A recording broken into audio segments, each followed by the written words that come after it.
welcome to everyone who's just joining us today. Thank you so much for spending an hour with us. On screen right now, you'll see a slideshow of our Promote the Vote captains and the work they've done over the past year. We hope that as you come in, you will rename yourself with your name and then your section name so we can see who's on the call today. And we'll get started in just a few minutes.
Hello, everyone. I'm Lauren Reese Garfunkel, an NCJW board director. I'm very excited to welcome you to our NCJW webinars leadership series. This series is available exclusively to our leadership network and dedicated to creating an online space to connect, learn together, and provide leadership training and skills. We are so excited to learn with our government relations and advocacy team as we debrief the results of the 2020 elections. In the next hour, we'll share highlights of our efforts leading up to the election, discuss how the results impact our work, and our priorities for the path ahead. We'll have ample time at the end for Q&A to answer your burning questions. We're so glad you're able to join us today. Just want to make sure, okay. So a few housekeeping notes as usual before we get started. As Samantha prompted before, please list your name, section, and pronouns in your Zoom name and introduce yourself in the chat too. Everyone's mics are muted to prevent background noise. You are welcome to unmute yourself during group discussions and we'll let you know when it's time. To enable closed captioning, click on the CC or closed captioning button on the bottom of your screen. Feel free to write questions down or drop them in the chat box as we go along, and we'll have time to review them at the end. Write in the chat if you are experiencing ongoing technical issues, but please note our limited capacity to address issues while the webinar is running. And finally, we are recording the webinar and we'll upload it to our website to share with those who cannot attend in person. As a reminder, just want to make sure, okay, I'm in the right place. Okay, as a reminder, we are a 501c3 nonprofit, which means this is a nonpartisan space. We advocate for issues and policies, but we do not take stances on parties or candidates. With that, it is my pleasure to briefly introduce our speakers from NCJW's Government Relations and Advocacy team. You can read their full bios on our website.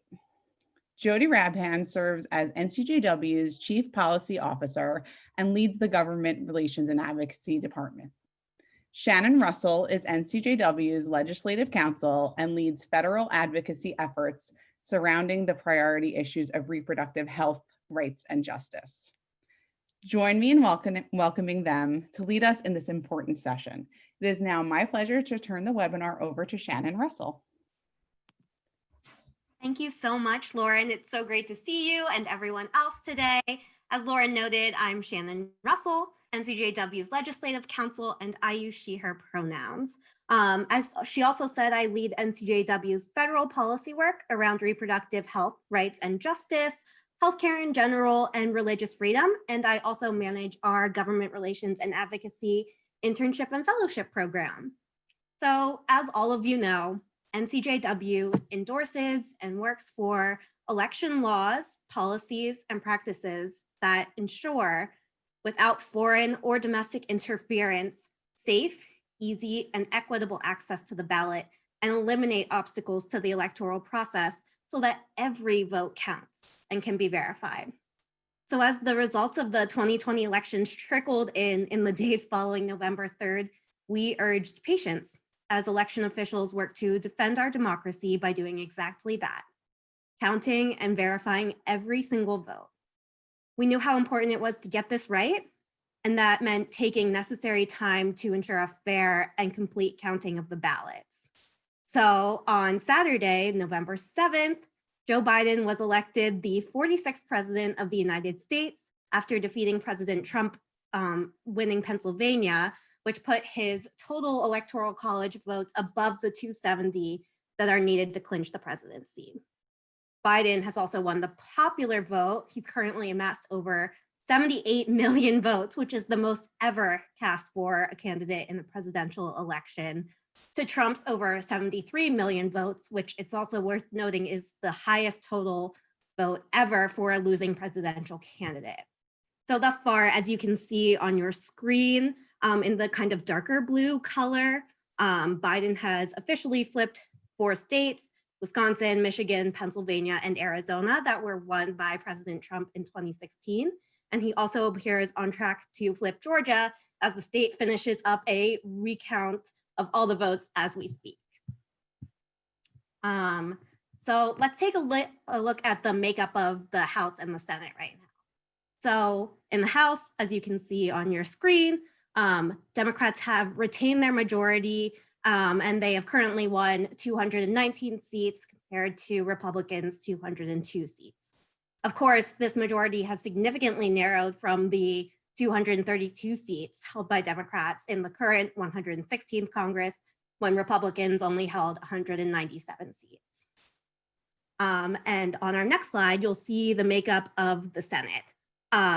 So as I said, control of the Senate will be decided by a runoff elections in Georgia. And you can see that represented in purple on your screen. So on January 5th, 2021, Republican Senator Kelly Loeffler will face Democrat Reverend Dr. Raphael Warnock, while Republican Senator David Perdue will face John Ossoff. Early voting begins this Wednesday, November 18th, when the registrar can actually begin mailing absentee ballots, and the last day to register to vote is December 7th.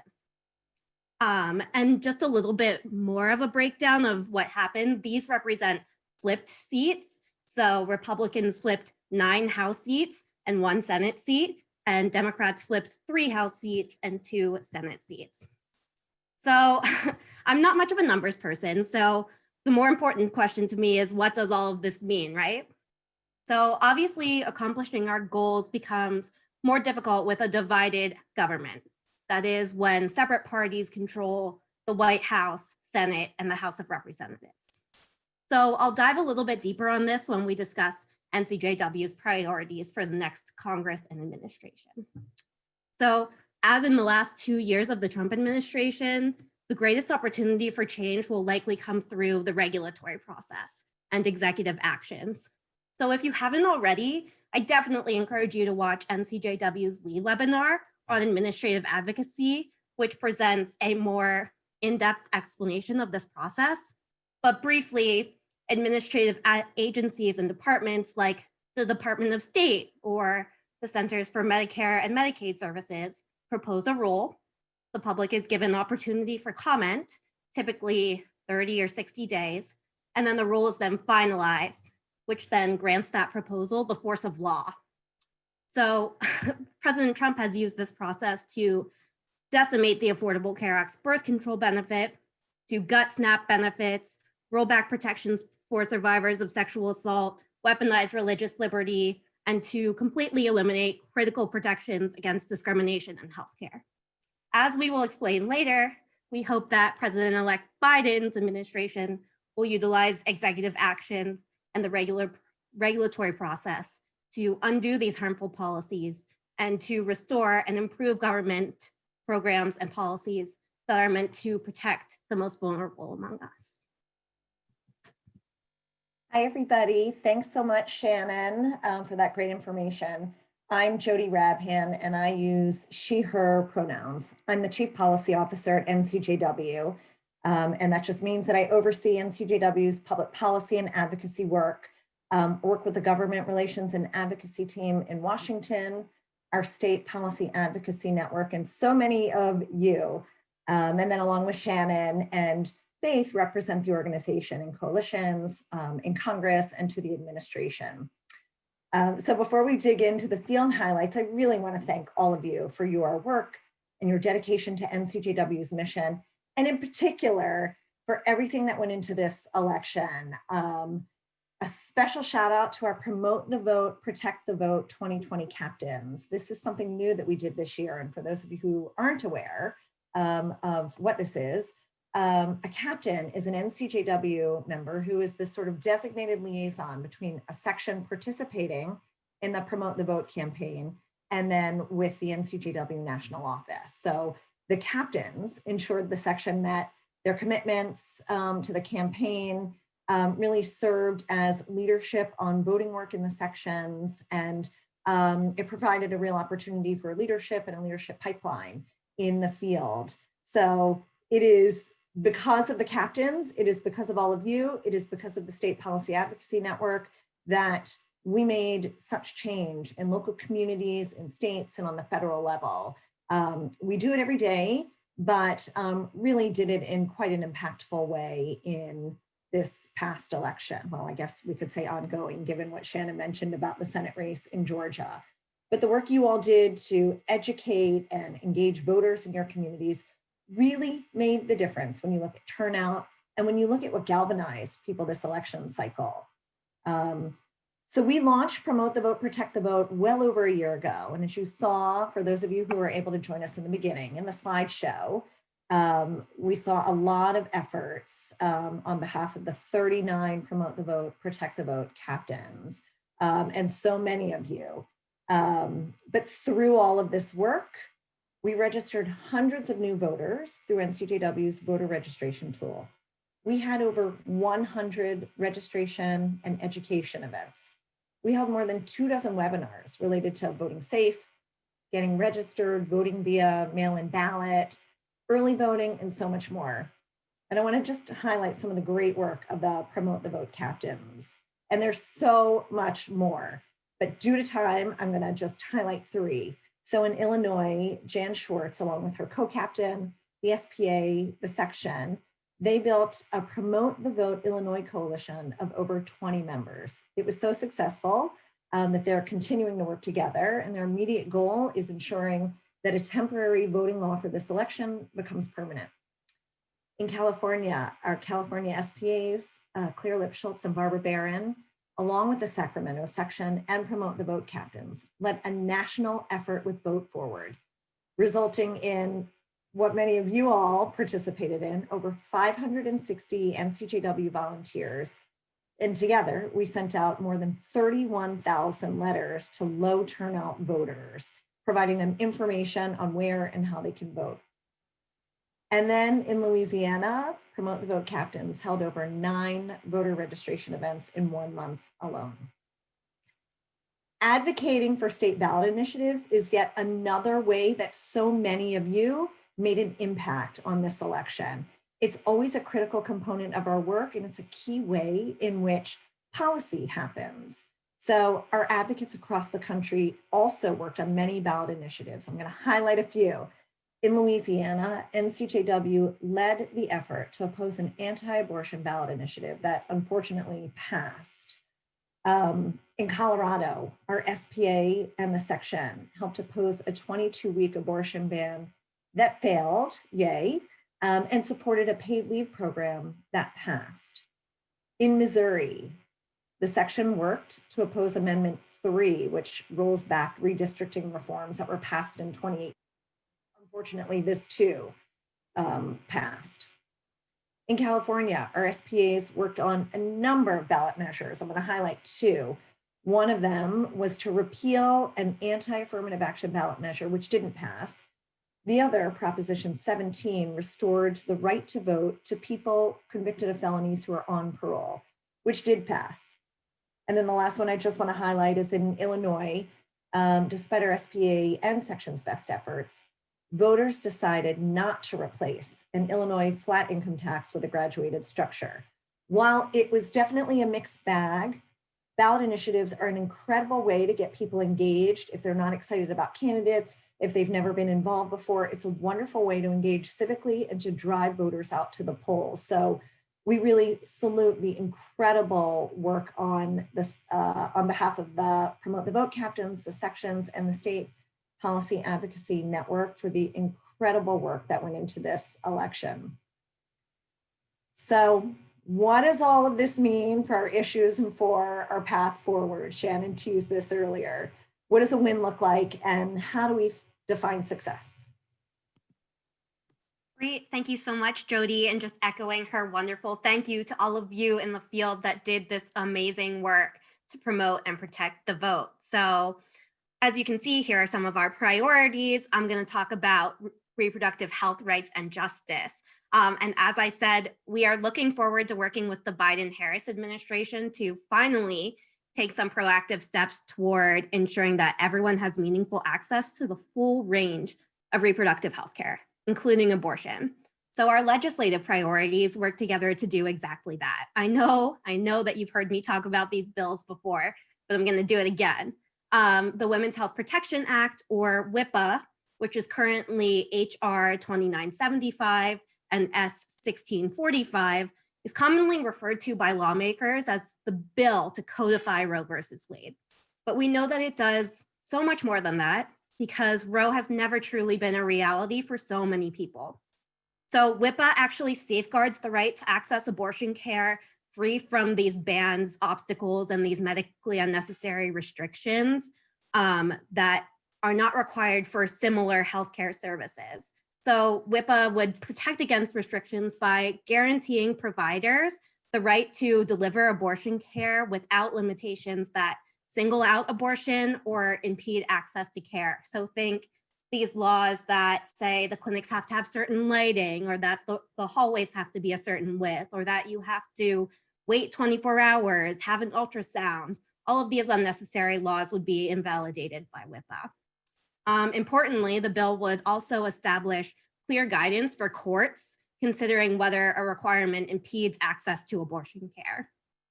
So WIPA actually achieved a record number of co-sponsors, 216 in the House and 43 in the Senate, which is basically the entire Democratic caucus in the Senate during the 116th Congress, and was the subject of the first hearing on proactive legislation protecting abortion access in over 20 years. So that's, Jody was talking about what's a win, what's a success. That's a huge win, huge success in this type of Congress. So the Each Woman Act, which is our second legislative priority that I'm sure you've heard about, we call it EACH, or HR 1692/S758. It ends bans like the Hyde Amendment, which deny abortion coverage to those enrolled in federal health programs, and prohibits political interference in private insurance coverage of abortion at all levels of government. So EACH also achieved a record 185 co-sponsors in the House during the 116th Congress, and was also introduced in the Senate for the very first time. That's another win, and currently has 24 co-sponsors. I'll put in a quick plug for an upcoming Digital Day of Action to get even more co-sponsors on the bill before the end of the 116th Congress. That's happening this Thursday, November 19th. So email me if you want more information on that. So like I said, these bills go hand in hand, right? They represent critical components of one movement to achieve reproductive freedom and ensure abortion access for everyone. So WIPA protects the right to access abortion, and the Each Woman Act promotes the affordability of this care. So together, these bills have the power to transform abortion access across the country, and to ensure unencumbered access to affordable abortion services, no matter where we live, our income, or how we get our health insurance. So let's talk a little bit about what a win would look like in the next Congress. So unfortunately, we are already hearing that some frontliners, which are those who flipped traditionally Republican districts Democratic in 2016, and their allies are blaming losses on being associated with progressive policies. So think like Medicare for all or the Green New Deal. And so perhaps even more unfortunately, this will likely cause the weakened Democratic House majority to be wary of advancing progressive policies. So for instance, while we had initially planned to push for passage of WIPA in the 116th Congress that's coming up in January, we're now thinking that this goal would be more feasible in the 118th Congress. So instead, what a win would look like on WIPA and each in the 117th Congress is getting more co-sponsors, doing more education about the bill, just like we have been doing. So I'm going to briefly touch on some regulatory priorities, because like I said, this will be an important area for us in the future, right? So we want to undo some of the harmful actions that have been done over the past 4 years. And that includes restoring programs like Title X. So Title X is the nation's only family planning program, and there was a huge overhaul of the program under the Trump administration that we want to undo. We also want to restore the ACA's birth control benefit and make sure that everyone has access to cost-free birth control. Simple as that. We also want to rescind policies like the global gag rule and the changes to Section 1557 of the Affordable Care Act, which are the important non-discrimination protections that I referenced. And we also want to rescind this really, really horrible religious refusals rule. So this really expanded the types of folks that can refuse to provide certain levels of care because they say that it interferes with their religious or their moral values. So say even somebody who schedules appointments could refuse to do so if they are religiously or morally against abortion. So we want to undo that type of thing as well, right? So these are our priorities for repro. Thanks, Shannon. I think it's important to highlight that, in the advocacy world, I know many of you know, it's a marathon and not a sprint is what I'm fond of saying, that often we are working on the long game. So there are some items that Shannon mentioned that are really easy for a new administration to undo, like some regulations, not all of them, and executive actions. There are other things like the Each Woman Act, the Women's Health Protection Act, where we are building to the moment when we can get them passed. We are focused on the long game. And a perfect example of that is the courts. So we're, of course, focused on working with the Senate to ensure both a process, which we haven't seen in the last 4 years, but also to ensure that vacancies for these lifetime appointments on the federal courts are filled with judges who are fair, who are independent and qualified, but also diverse in a multitude of ways. So from different parts of the country with different educational backgrounds, with different professional experiences, and of course with a lot of experience. What we've seen during the recent administration is many people who have been confirmed, who are rated not qualified by the non-partial American Bar Association, many times because they just did not have that much experience or even the requisite experience for an ABA rating. We're also taking a little sneak peek at court reform, and if that is an option for NCJW, what we might want to champion. So stay tuned on that. We're also starting to work with Senate offices on getting people through their judicial commissions or however each state or senator vets candidates for vacancies. Importantly for all of you, we're thinking about how to distill our courts work into a campaign that can make an impact. How we determine that work, how we define success, the goals, a lot of it, not all of it, but a lot of it will depend on, as Shannon mentioned, the makeup of the Senate, whether it's a 40-52, 49-51, 50-50. So we'll know more about this in January. And then voting, another one of NCJW's key issues. Our priority will definitely be to pass the John Lewis Voting Rights Advancement Act. this bill would restore critical protections to the Voting Rights Act. These protections were struck down by the Supreme Court in 2013. It's the reason why voter suppression has really been rampant in recent memory and in recent elections, because of the provisions within the Voting Rights Act that were struck down. It basically allowed states free rein to pass legislation, making it harder for people to vote. I know you're not going to want to hear this, but we have another election. There's an election every year, but we have another big election in 2022. On November 8th, all 435 seats in the United States House of Representatives and 34 of the 100 seats in the US Senate will be up.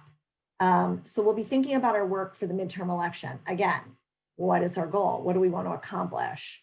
All of this will help inform what our work is going to look like. And our goal will be to unveil our campaign, whether it's Promote the Vote, Protect the Vote, or something else, a year prior to that election. So we're in the process of looking at all the incredible work that you all did, understanding what worked, what we could do better to help inform a successful campaign for 2022. So with that, Shannon, did I miss anything? Is there anything else we should talk about before we head over to questions? I don't think we missed anything. All right, I know there are lots of questions in the chat. We had a few come in advance. So keep adding them in and we'll try to get to as many as we can. As a reminder, we are a 501c3 nonprofit organization, which means that this is a nonpartisan conversation, even the questions. So we advocate for issues and policies, but we don't take positions on parties or candidates. So Lindsay, I'm going to turn it over to you for questions. Great. Thank you so much, Jody and Shannon. That was so much information. I'm so glad we're recording this so we can go back and remind ourselves what you shared. So I've seen this question more than once, and we're going to start with it. And as you said, we're 501c3, and I'm sure there's still work we can do for the Georgia Senate runoffs that you've already mentioned. So could you share a little bit about how NCJW sections and advocates who aren't in Georgia could get involved in these upcoming elections in a 501c3 nonpartisan way?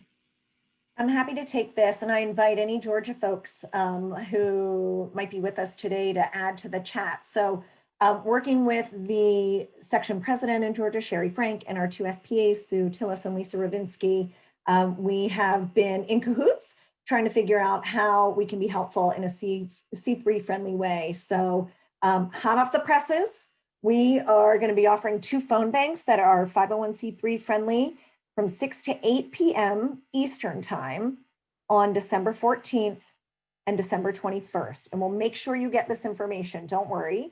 Signing up through the links that we'll make sure you get ensures that you will have what you need. You'll have the Zoom link, you'll get trained. The training is going to be a 15 to 20 minute training. And if you've used the platform that they offer, you will be allowed to get your marching orders and start your calls. The goal is to get folks on phone calls for about 90 minutes. In addition, our hope is to be working again with Vote Forward. They are going to have a Georgia campaign. It has not been unveiled. So we're waiting to see if it's going to be a C3 campaign. So know that we're working with Vote Forward behind the scenes. Our Georgia folks are working with people locally, and it's possible we're going to have a few more ways for you all to engage, but we know that so many of you are watching it closely, as are we, and we're really thrilled to be able to provide opportunities for people to roll up their shirt sleeves and get involved. And of course, lots of important dates. Shannon mentioned some of them: the early ballot, the date of the election, January 5th, absentee ballots start the 18th, and December 7th, I think early voting starts. I can't remember. I'll go back and look, and I'll put it in the chat. But importantly, lots of ways using your social media, talking to your friends, seeing who they know, who has kids, grandkids who will be turning 18 by January 5th. A lot of folks are thinking that's going to be the one of the key ways to really galvanize people to the polls. And then a related question that I saw in the chat is that I think we're going to continue to see a lot of contesting of the election from Republicans because they believe it will keep their base energized for the January 5th Senate votes runoff election in Georgia. So expect that we're going to continue to see that. Thank you. And I saw some very helpful chats that I'm going to add on. So in Georgia, December 7th is the registration deadline, just to confirm what Jody said, and early voting is December 14th. And if you are interested in getting involved in that effort in a partisan or a C4 way, absolutely, Joni, you are not wearing your NCJW hat. NCJW sections cannot get involved in those types of efforts. So thank you for underscoring that. So we're talking already about the next administration, the next Congress, and we're not there yet. We're still in this Congress, the 116th, and Jody, I've heard you use the word the lame duck session. So if you could explain what that is, and also what are NCJW's priorities during the next couple months? Well, I'm happy to start, but I really invite Shannon to interrupt me or jump on in. So the lame duck is a very unfancy way of saying, this Congress is basically out. So typically what happens is after an election, Congress will come back to finish key unfinished business. It's generally used for things that have to pass before the session ends, what's called sine die. Sine die means it is over, never to return. And so whatever happened in the 116th Congress, when it ends sine die, they then have to start all over again in the 117th Congress. So reintroducing the legislation, renominating folks to be confirmed for seats on the federal courts, things like that. So I will say in terms of our work, a big part of it is going to be trying to keep the Senate from voting on judges. There are more than 60 seats to fill. Senate Majority Leader McConnell has said that he will keep the Senate in session until the very last moment to fill every last seat. I believe there's going to be one piece of legislation that is not something NCJW is working on, but otherwise the entirety of the focus of the Senate will be making sure the government stays open past December 11th when the current funding runs out, and filling as many current and what we call future vacancies. So where judges have said they're going to retire, Senator McConnell will try to fill every last one of those seats. And Shannon. Yeah, I would say definitely making sure that the government remains open. Current funding levels are set to expire, I think, on December 11th. So they either need to pass new appropriations bills, or they need to pass what's called a CR, or a continuing resolution, where they just keep funding levels at the current levels until they can pass appropriations bills. And we've been pushing for it for a long time, but we'd also like to see some comprehensive COVID relief to help workers and families to prepare for a successful recovery. Obviously, like I said, that's been something that we've been waiting for and pushing for a long time. So we'd like them to do it as soon as possible. Thank you. I have one more question before we jump to several questions about the courts that have already come in both before and after this. And I want to invite you all to continue sending your questions in to the chat. And if you see me looking at the side, it's because I'm organizing your questions. So as you mentioned, as it's been said in the chat, there are some lawmakers who aren't acknowledging that Biden has won this election for next administration as the new president. Is NCJW saying anything to these lawmakers who aren't recognizing the outcome of the election? Is that appropriate for sections to get involved in doing that sort of communication? I love this question. And I think that there isn't necessarily a wrong answer, but my suggestion is to use any time when you're contacting an office to promote the values of the organization and the mission of the organization. So if you're going to be in touch with an office, my preference is that you are pushing for COVID relief, that you are asking them not to confirm any more judges. It's unprecedented. to have judges confirmed in a lame duck session. That they focus on a budget that reflects the needs of this country. To me, that is just a much better use of your time. It can be hard to get the attention of offices. So when you do, I would rather you promote the work of NCJW. Thank you. And if I'm almost getting to the courts. So if someone could clarify, the new Congress starts January 3rd or 4th, but inauguration is January 20th. So what's the gap? What happens in those few weeks?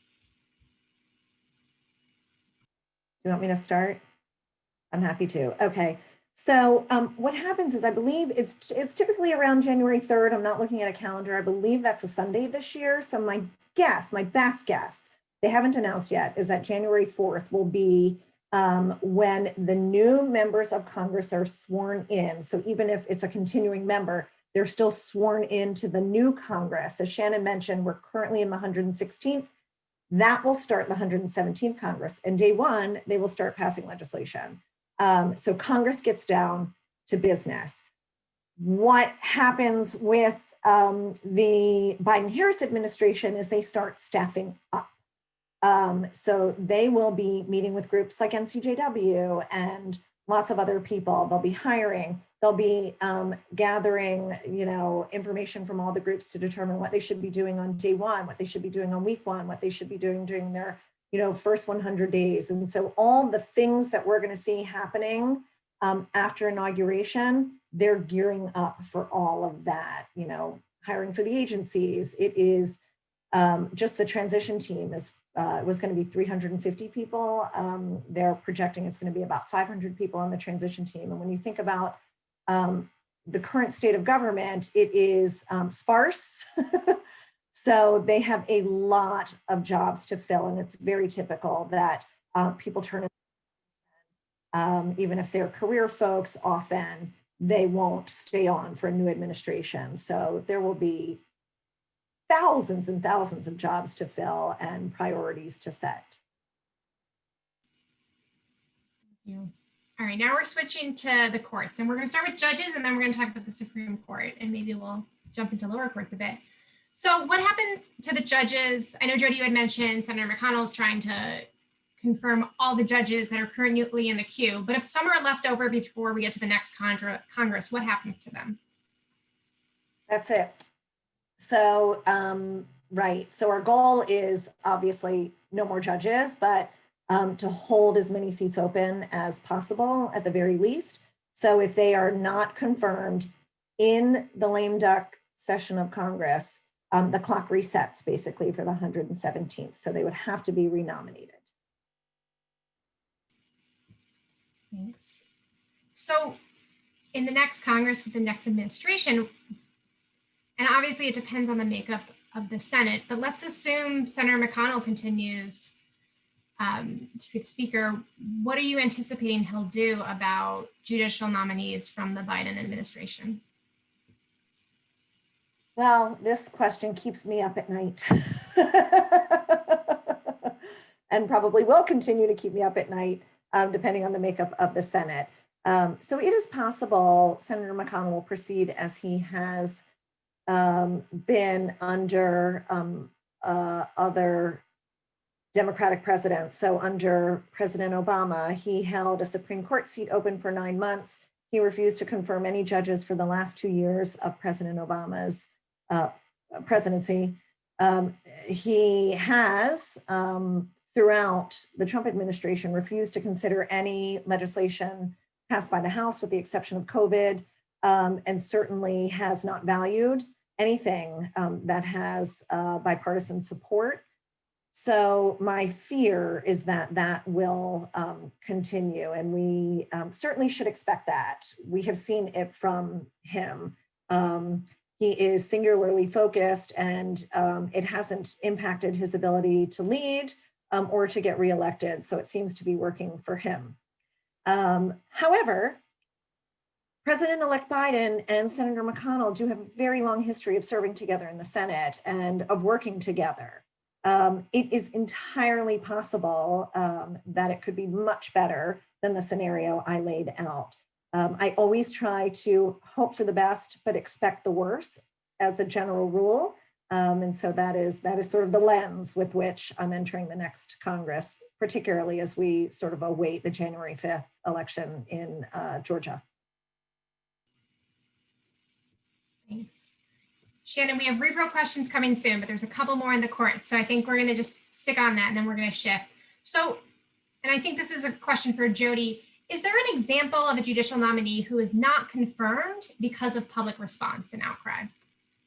Yes. While many of the names escape me, one particular one does not, Ryan Bounds. I had the pleasure of being in person back when we could do those things at his hearing at in front of the Senate Judiciary Committee. And you all might recall he's somebody who wrote horrific things about every vulnerable community while he was in college and then a little bit after. And he cried, and fortunately many of the senators just didn't buy it. It is a great win. We had over this last administration, we had about 5 or 6 wins, which is something, right? I mean, that is 5 or 6 people who did not end up on the federal courts. And as we're seeing, if any of the questions have to do with Roe, which I'm sure they do, and what's happening in the courts, we are feeling the impact of the 220 judges that Trump has already put on the courts, because the vast majority of these lower federal courts, district and circuit, make decisions on cases that last. It is far fewer cases that make it up to the Supreme Court. Yes, Jeff Mateer. Thank you, Bobby. Also a win. Yeah. Well, thanks for that. And, the work of our NCJW advocates and partners, meeting with your lawmakers, contacting your lawmakers, writing op-eds, letter to the editors, educating people, and all of this to raise awareness about these just awful and unqualified nominees have really made the difference. So I want to just thank you all for all the work on those 5 nominees. And those are important wins that we have to celebrate. And if I could just add, it is through that work that, we already have some senators coming to us to say, like, can you put us in touch with your, we talked to Senator Casey, for example, most recently, but a few others. We're thinking about the next, slate of nominees we want to think about, we want to put through our process. Who should we talk to in Pennsylvania? Who can you connect us with? And so they know us through all of you and the work that you do. Thank you for that. All right, so this next question could be a whole separate webinar. So I'm going to ask you both to try to keep it short and to the point. This current Supreme Court term has already started, but what's at stake for our issues that we're prioritizing? I can give Jody a break from answering some questions and get started on this. So obviously there's a lot at stake. I wouldn't say that this term is as big of a blockbuster term as we got last term, where we heard things on abortion and just about every single issue that we touch on. But there's a lot in this term too. Just last week, right, the court heard California versus Texas, which is about not just the individual mandate and whether that is constitutional, and the individual mandate is part of the Affordable Care Act that says that everyone has to buy health insurance. So that was lowered, the penalty for not buying health insurance, right, was lowered to 0 by Congress. And then there was a court case where states like Texas said, okay, since this is now $0, it's not a tax anymore, like they had said it was before, and it's unconstitutional. So that there's states that, like California, that have come in to defend the ACA because the federal government is not defending the Affordable Care Act, and to say that, no, the rest of the ACA is still legal, it still stands. So there's a question around the case about whether the individual mandate can be separated from the rest of the law, and we'll let the rest of the law that has all of these good things like protections for folks with pre-existing conditions, prohibitions against gender rating and discrimination, all of these good things we like about the ACA, we want them to stay, right? So they just heard a case about that. They also heard a case about religious liberty and about LGBTQ adoption rights. So that was Fulton versus City of Philadelphia. And so the city of Philadelphia used to use Catholic social services to place children for adoption and foster care, but then they learned that Catholic social services wasn't working with LGBTQ couples or even people of minority religions. So there's a question of whether groups like that work with the government can discriminate against LGBTQ couples, against religious minorities. So that's a really important case that they've heard this term too. I'm just going to add our what's at stake to the chat so you all can look at all the cases we're watching this term. And as the Supreme Court takes cases, we add to it, and they can continue to take cases up until, I don't know, they typically, well, last time wasn't so typical. They were taking them up until March, I think, in the last session, but they'll continue to take cases for a little while before they start issuing decisions. Yeah, and just to piggyback on what Jody just said, there is a case out of Mississippi. It's Mississippi's 15-week abortion ban. So that starts banning abortions at 15 weeks of pregnancy, which is blatantly unconstitutional under Roe's precedent, which says that you can't ban abortion prior to viability.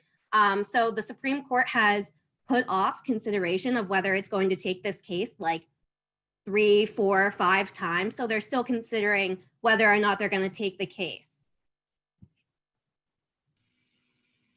Thank you for that, Shannon. And relatedly, given the new makeup of the Supreme Court, how can we continue to protect access to reproductive health care?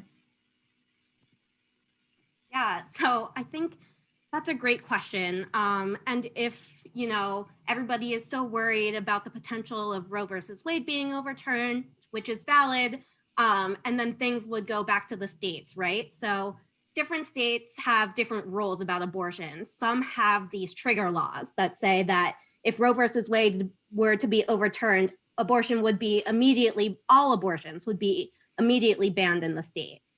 And then there's another group of states that do the opposite, and they actually have it in their constitution that abortion is protected. So they've essentially codified Roe versus Wade into their state constitution. So I think there's about 13 states and DC that have that particular protection for Roe in their state constitution. So if your state doesn't already have that, it's definitely something that is worth looking into if there's a group that's working towards that state constitutional protection of abortion, and getting that codified, whether it's like a constitutional amendment or a law. Thanks for all that. Lots happening at the states for certain. So, as you've mentioned, many of the legislative issues that we're working on are ending up in the courts. So how are we working the long game around examining, educating our advocates, and about expanding the courts, perhaps? There was a little bit in the chat about court reform.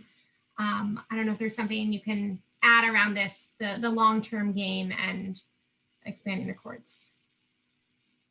I think, you know, one of the ways in which we do this work, and it's sort of how I started off, is really focused on the long game with the courts. I will say this administration, with the nominations coming so fast and furious and being filled so quickly, we had to focus to do everything we could to ensure that we could hold folks, you know, keep people from filling those seats or hold them off as long as possible. And we took a lot of positions on judicial nominees, which is not, it's not what we, you know, typically do.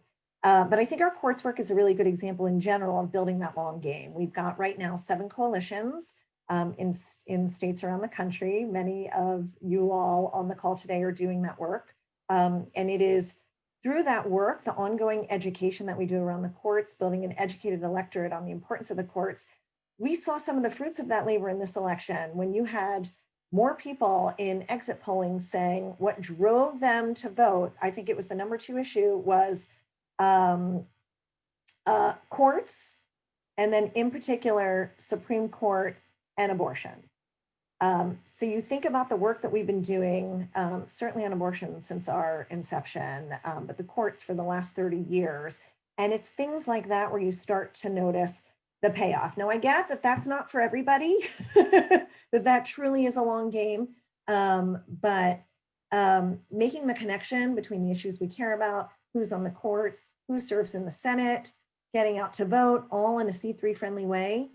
We're starting to see, the dots of that circle come together. Yeah, and I would just add that I think that the education about like the lower courts is particularly important, because when we think of like abortion restrictions, it doesn't have to, this undermining of Roe versus Wade might not come through a huge Supreme Court case, right? It could come through the fact that a state has passed a piece of legislation and, the court, the lower court lets it stand, and then the Supreme Court just refuses to take the case. So then the law stands, So it could happen that the lower courts are becoming like a very big arbiter, the final word in these state abortion restriction cases. So it's important to, keep educating people about what's at stake, not just about the Supreme Court, but about the lower courts as well. Thanks for that. And it's a good reminder, only less than 0.01% of the cases go to the Supreme Court in our federal courts. So absolutely the lower courts do make really critical and very many decisions for our states. So if we can think back to the beginning of this webinar, Shannon shared a slide about the new representatives in the House that have flipped the seats, the ones that went from Democrat to Republican. Many went to women. Do we know anything about these new representatives and their stance on these new female representatives and their stance on NCJW issues, particularly reproductive rights? So this is part of the work that we do, much like the transition, the Biden-Harris transition team and new members, are using this time to get themselves ready. This is what we do to get ready. As we welcome the new members in, we take the time to get to know them. We look at their pictures, we look at their backgrounds, we start to meet their staff and get to know them, set up meetings to get a fuller picture of who these folks are, who we're going to be working with, and to help us understand and define, if not refine, our goals and how we're going to make an impact in this next election. So that's going to be a key piece of our work. And with that, if there are folks who you all know, I know that there are many people who are familiar with either returning or new members of Congress. If there are folks you know, we would love to know that information, do a meeting with you, have you introduce us. So, great information to know and only makes us stronger as a network.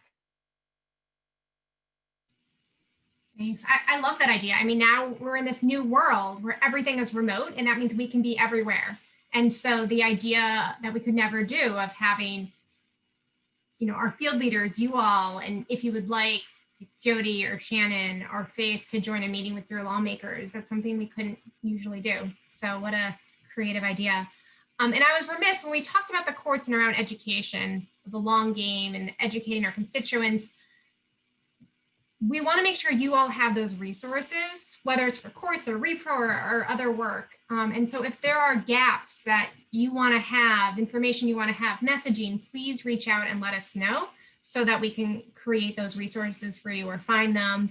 I want to give a plug. Our Minnesota sections were the ones that put together our You Be the Judge event, which we could pull back up and share with other sections to really, I know many of your sections have brought that to your community. It's a great educational event in your community that we've done virtually. So reach out if you're interested in learning more about that.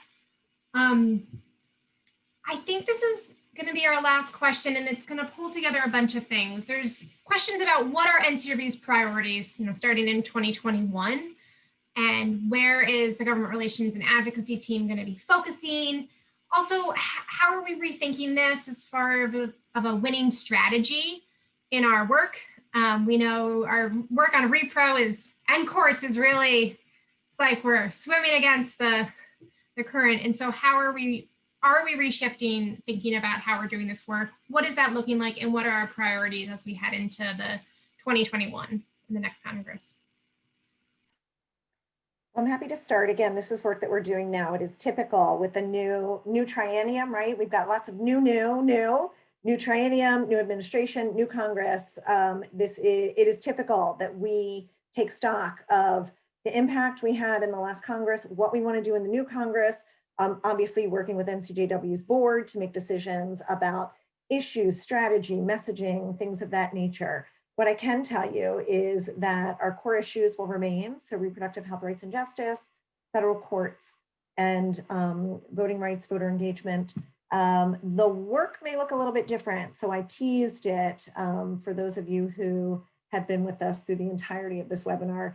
We're going to be looking at how to think more strategically and more succinctly about goals, try to package our work in more of a campaign form.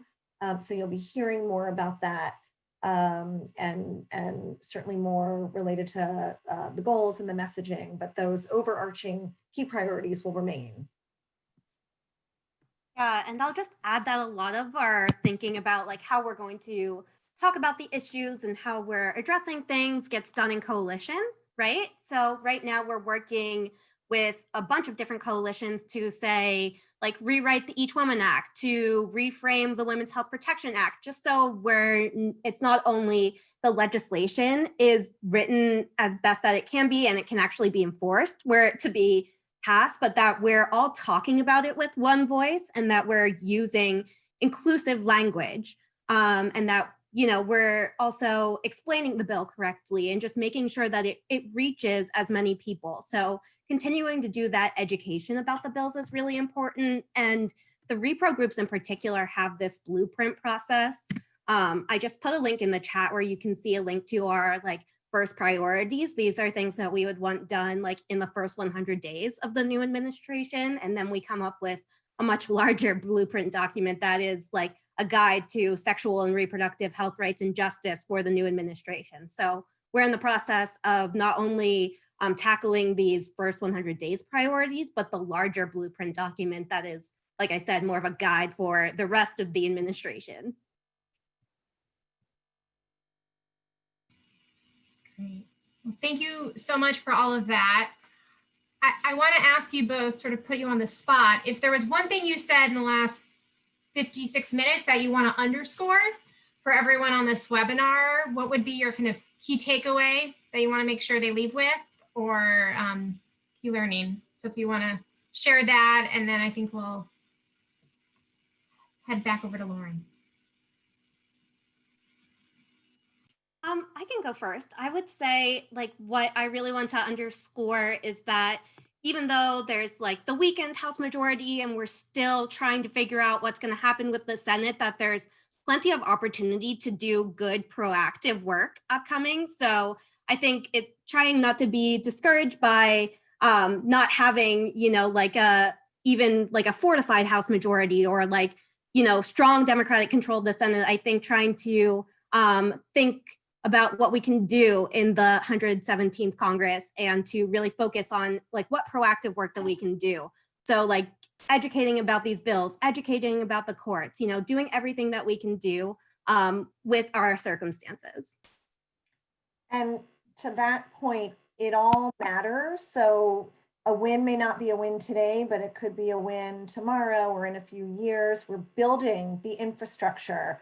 We're building folks who understand, as I talked about before, those dots and those connections. We're helping people learn about the issues. We're electrifying voters and people who will become voters. And so it all matters. As I mentioned, you know, there's an election every year and the issues don't stop. So, you know, we can rest on our laurels because we did great work, but we also can't stop. And we also can't get dejected, you know, if things didn't turn out exactly how we wanted, because we are in this for the long game and it does make a difference. The day-to-day slog does make a difference. And, you know, we're building relationships and really building an educated community out there who turns out to vote. I mean, imagine if we had elections like this one where we had this many people voting, and, you know, this doesn't have to be the exception, 2020, it could be the rule. Thank you. And I want to underscore the we Jody said is we NCJW, not we Jody and Shannon. It is really thanks so much to all of you. You're all doing all of the we things that Jody just said. And so we appreciate, and we could not be where we are today without all of your leadership. And we're pushing our agenda forward to improve the lives of women, children, and families. We are developing and building new leaders, and we are building our movement to, change the tide. So with that, I'll let you know that Shannon's able to stay on for about 15 minutes after we wrap up and take some other questions. But otherwise, I'm going to turn it over to Lauren to wrap us up. Great, thanks, Lindsay. Well, that's all the time we have for today, but if you'd like to stay on, please do. Thank you so much for joining us to discuss what's next after the 2020 elections. The recording of this webinar will be shared over the next few days with everyone who registered and posted on our website, along with a few action items. Please take a moment to complete the survey on your screen about this webinar. Your feedback is important as we plan future training sessions. If you have any constructive feedback, please email Samantha Weil at sweil@ncjw.org. That's SWEIL@ncjw.org. We have upcoming webinars and events. We hope you'll join NCJW again soon at our upcoming events. This Thursday, November 19th, join us at 6:30 p.m. Eastern for Staying in the Fight for Racial Justice. Yuvila McCoy and Eric Ward will discuss meaningful ways to advance racial equity and how this work intersects with combating anti-Semitism. Immediately following this event, join us for a reflection and talk back to process and discuss what you learned, what you found challenging, and what actions you're committed to doing. Then join us at our virtual gala and Hanukkah celebration on Tuesday, December 15th at 8 p.m. Eastern for a special event honoring 6 remarkable women, including Tina Chen and Senator Tammy Duckworth. And we hope to see you at our next leadership webinar on Monday, November 30th at 1:30 p.m. Eastern. Join us for Cultivating Leadership Talent and Potential with leadership coach Beth Gansky to learn how to build a culture that focuses on cultivating your human resources and incorporating leadership developmental practices into the work of all of your current leaders. Thank you again to Jody and Shannon for sharing their expertise with us today. And thank you again to all of you for joining. Stay safe and healthy, and we look forward to seeing you again soon.